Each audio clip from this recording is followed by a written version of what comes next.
Okay, we're back, and we're answering your questions now. First up, Pete, we have one for you. It's on Visa. L. Gale sending in the question. Thanks so much for it. Pete, what do you think? Yeah, I like Visa. I think they're doing all the things right. Now, occasionally, Scott, we see these push-offs with the rest of the market. It gets slapped down.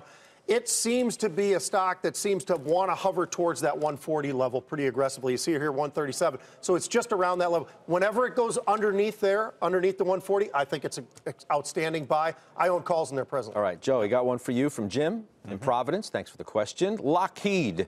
Buy, sell, hold. This is going to make our Pippa Stevens happy because she says sometimes I'm a little lukewarm on these, but I think you go out and you buy Lockheed Martin here at 275.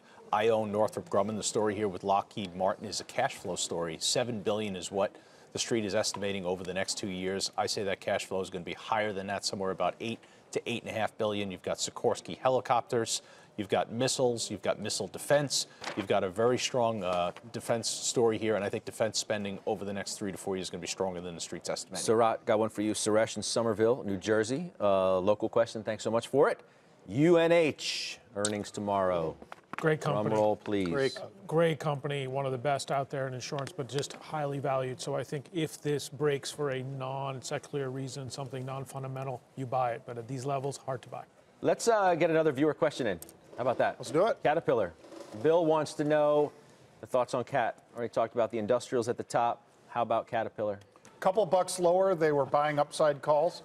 The stock was 127-ish. Now it's 131. The bets are still in place.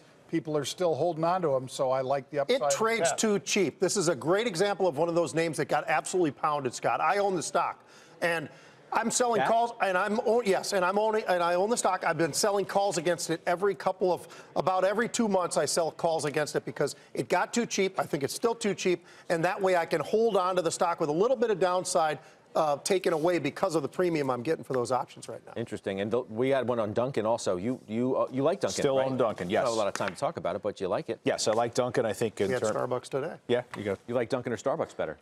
Starbucks. I'll take Starbucks. I'll take Duncan. Duncan? That was like Pat Duncan. from Boston. Thanks for the question. Okay. Nice to work that in. That does it for us. You can see the Dow has cut its losses by a lot. It's down 70 points. Thanks so much for watching. Does it for us. The Exchange with Kelly Evans begins now.